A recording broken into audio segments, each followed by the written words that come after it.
So, you guys want to talk about Amphibia? Possibly one of the best Disney cartoons I have ever seen. Amphibia has finally finished its run after 3 years with a little extended episode called The Hardest Thing.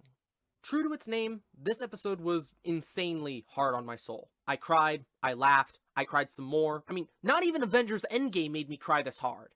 Simply put, without spoiling anything, it's an amazing ending to a fantastic show. If you haven't seen the show yet, I highly recommend it. Well, now that that's out of the way, let's talk some spoilers. If you haven't seen The Hardest Thing yet, please don't watch the rest of this video. Though if you have seen it, or if you just paused this video, watched the episode, and then came right back, let's get into it. Let's start with, what did I think about the story? Well, for starters, this episode wouldn't have been nearly as good as it was if All In didn't do such a great job of setting it up. The invasion stopped, Marcy freed, King Andrias defeated, everyone's happy and celebrating until the Corps activates its contingency plan and sets Amphibia's moon on a collision course with the planet. From there, it's just epicness. I'll cover more of it as I'm going through all of this, but I just want to say seeing Anne, Sasha, and Marcy going plus ultra with their calamity powers just surpassed my expectations. I was blown away. Kind of like the Corps there at the end. What did you think about Andrias' redemption? I gotta say, when we first met Andrias back in Season 2, I was really bummed. He was such a fun character, even though we kinda already knew that he was a lying snake. And after he stabbed Marcy, revived her, and then allowed her to be possessed by the Corps, I didn't care if he had a redemption arc or not. I just wanted him dead by the end of the series. Though, honestly, his redemption was probably one of my favorite scenes. And when he crushes his crown and he tells it, "I'm doing something I should have done a long time ago. Standing up to you!" I immediately knew that this was a callback to the Season 1 finale when Anne tells Sasha the exact same thing. What are you doing? Something I should have done a long time ago. Standing up to you! I was still expecting him to, like, I don't know, sacrifice himself or something, but all in all, I'm glad he survived. What did you think about the Guardian?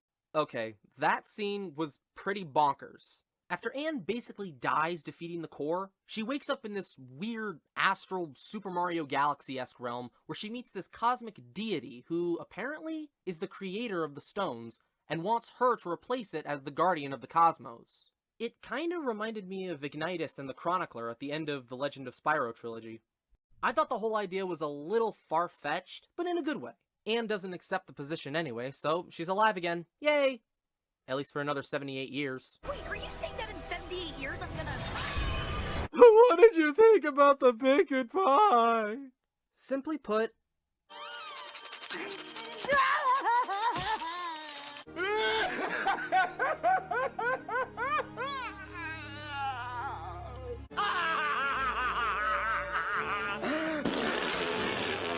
Yeah, it hit me.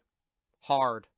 But what was beautiful about this scene was seeing how much all the frogs, newts, and toads have grown to care for the human girls. Especially Andrias.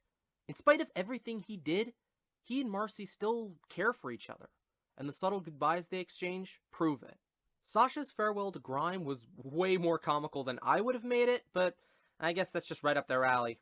I really loved how she asked Grime to find Percy and Braddock after they departed in Season 2. That was just heartwarming. But Anne and the Planters, my goodness.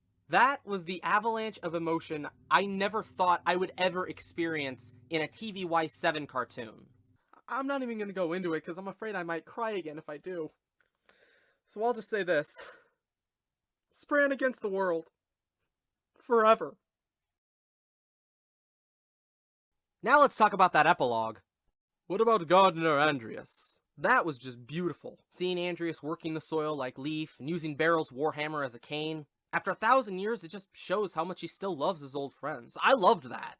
What about Bullfrog Polly? I kinda saw this coming, but she was still great. Her head still kinda looks like a grape, so I guess she's still got a little more metamorphosis left to do. What about adult Anne, Sasha, and Marcy? I would not have changed a single thing about this final scene. Nuff said. What about Joe Sparrow and Bessie? No!